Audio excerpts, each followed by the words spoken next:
video natin ngayon mga maestro ay pag-usapan naman natin itong 6,000 pera increase for all government employees. Ito po yung House Bill number 128. Ayan, so kung maalala po ninyo, kahapon or nung isang araw ay meron po tayong ginawang video rin po, ano po mga kamaestro, ito yung patungkol din po sa pera increase.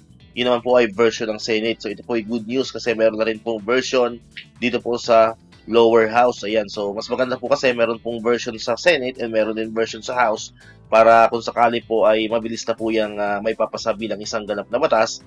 Pero syempre depende pa rin po yan sa pag-usad ano po sa for both houses, ano po mga kamaestro, kasi last 19th Congress, kung malala po ninyo, meron din mga version sa Senate, meron din version sa House, sa lower house, pero talagang hindi po umusad yung pera increase bills na yon. Kaya until now ay nanatili pa rin po sa 2,000 pesos po ang ating pera. So good news nga po ito mga kamaestro, kasi kung if ever man ito ay magiging isang ganap na batas ay 6,000 po, ano? Based po dito sa version ng House Bill number 128. Ayan, so alamin po natin yung buong detalye nito mga kamaestro. Ayan, so ito po yung House Bill number 128, an act increasing to 6,000 pesos the monthly personal economic relief allowance or PERA granted to government employees, appropriating funds therefore and for other purposes. Ayan, so ang principal authors po dito ay si Representative Maria Rachel J. Arenas. Ayan, so ito po ay pending with the Committee on Appropriation since July 29, 2025. So silipin po natin yung buong detalye po nitong House Bill number 128 na ito. Alright, so ito nga po, no? Nakalagay dyan na Republic of the Philippines, House of Representatives, 20th Congress, First Regular Session, House Bill number 128, introduced by Representative Maria Rachel J. Arenas, an act increasing to 6,000 pesos the monthly personal economic relief allowance PERA granted to government employees, appropriating funds therefore and for other purposes. Ayan, so ito po yung kabuuan ng House Bill number 128. Di ko na po babasahin isa-isa yan.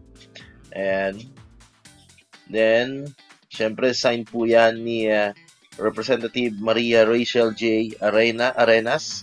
Siya po ay representative from the 3rd District of the Province of Pangasinan. Ayan. Ito po yung iba pang karugtong ng bill. Ayan. Ito po yung mahalaga na po, yung Section 1. Ayan. So, nakalagay po dito sa Section 1 po ng House Bill number 128, the personal economic relief allowance PERA granted to government employees is hereby increased from present 2,000 pesos per month to 6,000 pesos per month effective January 1, 2024. Ayan. Then, ito po yung coverage niya.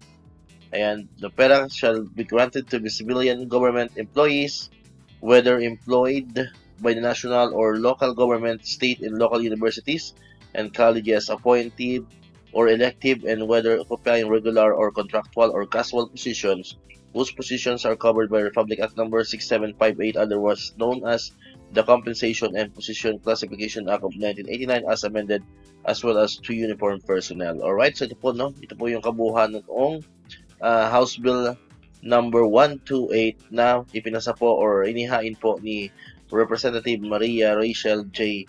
Arenas. Ayan, so sabi nga natin kanina, ito po ay medyo mahaba pa ang tatahakin nito, ano po, yung landas sa tatahakin itong House Bill na ito, kasi ito ay dadaan po sa first reading, second reading, and third reading hanggang sa pag ito po ay naaprubahan sa lower Congress, magkakaroon po ng bicameral conferences na dapat po ay mag-agree ang Senate and ang lower house para po itong mag-iisang ganap na batas at pipirmahan po yan ng ating Pangulo. Alright, so sa mga development po nitong mga House Bill na ito, patungkol po dito sa pera increase, abang-abang nyo po dito sa ating YouTube channel, at pag may mga bago pong development, may mga bagong updates ay agad-agad po natin yung ibabalita dito sa ating channel. Kaya kung di ka pa nakakapag-subscribe, click mo na ang subscribe button dyan para ikaw yung unang nakapanood ng mga videos na in-upload natin. Katulad ito yung mga updates pa rin about sa mga pera increase bills and other benefits sa mga teachers and government employees. And syempre, click mo na rin ang notification bell button para ma-notify ka, always updated ka pag may mga bago tayong uploaded na